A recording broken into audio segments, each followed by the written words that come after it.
Hello दोस्तों, era education world में आपका स्वागत है। आज की करंट अफेयर स्टार्ट करने से पहले आप सबसे मेरा निवेदन है, प्लीज़ हमारे चैनल को लाइक करें, शेयर करें, सब्सक्राइब करें। आज की फर्स्ट न्यूज़ है, लोकमान्य तिलक राष्ट्रीय पुरस्कार प्रसिद्ध व्यवसायी और पुणे स्थित सीरम इंस्टीट्यूट ऑफ इंडिया के संस्थापक साइरस पूनेवाला को दिया गया है।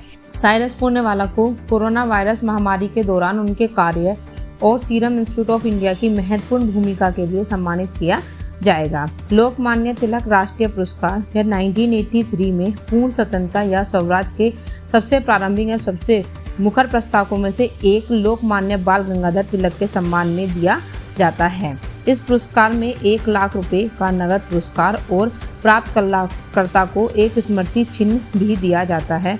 लोकमान्य तिलक राष्ट्रीय पुरस्कार अब तक हमारे पूर्व प्रधानमंत्री इंदिरा गांधी जी को, अटल बिहारी वाजपेयी, डॉक्टर मनमोहन सिंह को, राष्ट्रपति प्रणब मुखर्जी और इंफोसिस के संस्थापक NR नारायण मूर्ति को भी दिया जा चुका है। उड़ीसा के वन और पर्यावरण विभाग ने वन्य जीव संगठन ने राज्य में तेंदुओं की DNA प्रोफाइलिंग करने का निर्णय किया है। तेंदुओं की यह DNA profiling Orissa university of agriculture and technology के centre for wildlife health के सहयोग से की जाएगी। यह प्रणाली वन्यजीव अपराधों, विशेष रूप से तेंदुओं के अवैध शिकार के विरुद्ध लड़ाई में सहायक होगी। वर्ष 2018 तक उड़ीसा में तेंदुओं की आबादी लगभग 760 थी। तेंदुओं को वन्यजीव संरक्षण अधिनियम 1972 के तहत सूची 1 में शामिल किया गया है। PV सिंधु ने टोक्यो ओलंपिक 2020 में बैडमिंटन में कांस्य पदक जीता है। सेमीफाइनल मुकाबले में PV सिंधु चीनी ताइपेई की ताई जू यिंग से हार गई थी। बाद में कांस्य पदक के मुकाबले में उन्होंने चीन के खिलाड़ी ही बिंग जाओ को 21-13, 21-15 से पराजित किया। इसके साथ ही भारत ने इस ओलंपिक में अब तक 2 पदक जीते हैं। पहला पदक वेट लिफ्टर मीराबाई चानू ने जीता है। PV सिंधु का जन्म 5 जुलाई 1995 को हैदराबाद में हुआ था। वे भारत की सबसे सफल बैडमिंटन खिलाड़ियों में से एक हैं। सिंधु ने ओलंपिक में 2 पदक जीते हैं, पहले 2016 में रजत पदक और इस बार कांस्य पदक। UAE के अंदर जो चीन की सिनोफार्म कोविड-19 वैक्सीन है वह 3 से 17 वर्ष की आयु के बच्चों को लगाई जाएगी। यह फैसला क्लिनिक ट्रायल और व्यापक मूल्यांकन के बाद लिया गया है। अधिकारियों के अनुसार 900 बच्चों की प्रतिरक्षा प्रतिक्रिया के लिए परीक्षण की निगरानी की गई थी। उसके बाद ही UAE ने इस टीके को अपने यहाँ पे लगाने की अनुमति दी है। UAE ने सिनोफार्म और अबू धाबी स्थित प्रौद्योगिकी कंपनी ग्रुप 42 के बीच एक संयुक्त उद्यम के तहत बच्चों के लिए कोविड-19 वैक्सीन का निर्माण शुरू कर दिया है। सिनोफार्म कोविड-19 वैक्सीन को BBIVP कोर भी कहते हैं। इसका उपयोग एशिया, अफ्रीका, दक्षिण अमेरिका और यूरोप के कई देशों में किया जा रहा है। पुणे में भारत की सबसे हल्की मेट्रो ट्रेन जो है वो बनने जा रही है।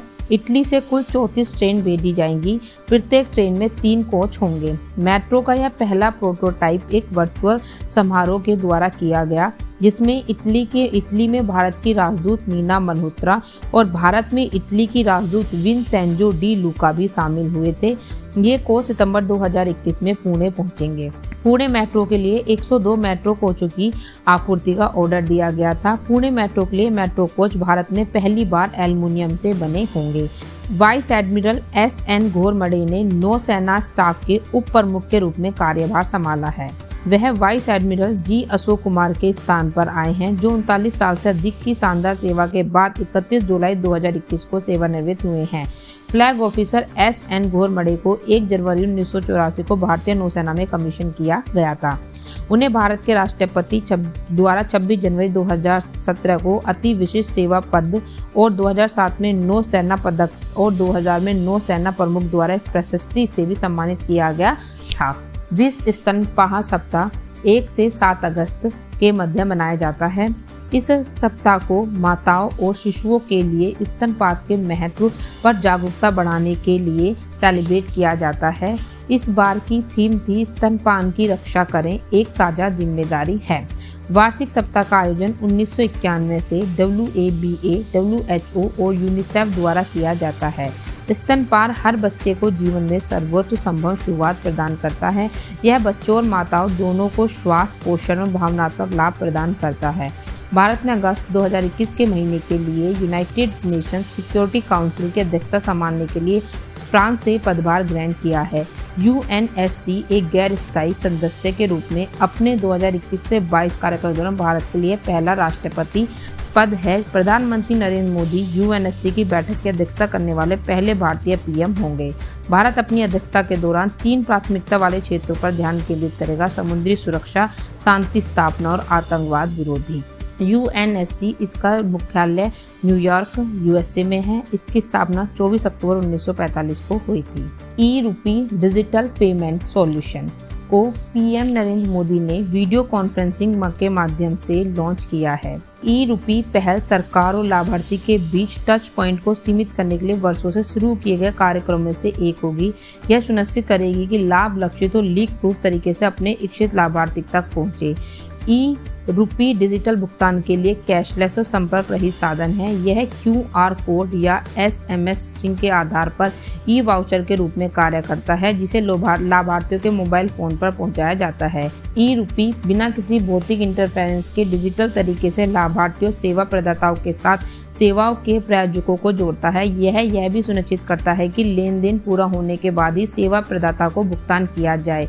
ई-रूपी प्लेटफॉर्म को भारतीय राष्ट्रीय भुगतान निगम ने अपने यूपीआई प्लेटफॉर्म पर वित्तीय सेवा विभाग, स्वास्थ्य और परिवार कल्याण मंत्रालय और राष्ट्रीय स्वास्थ्य प्रबंधन सहायता से विकसित किया है।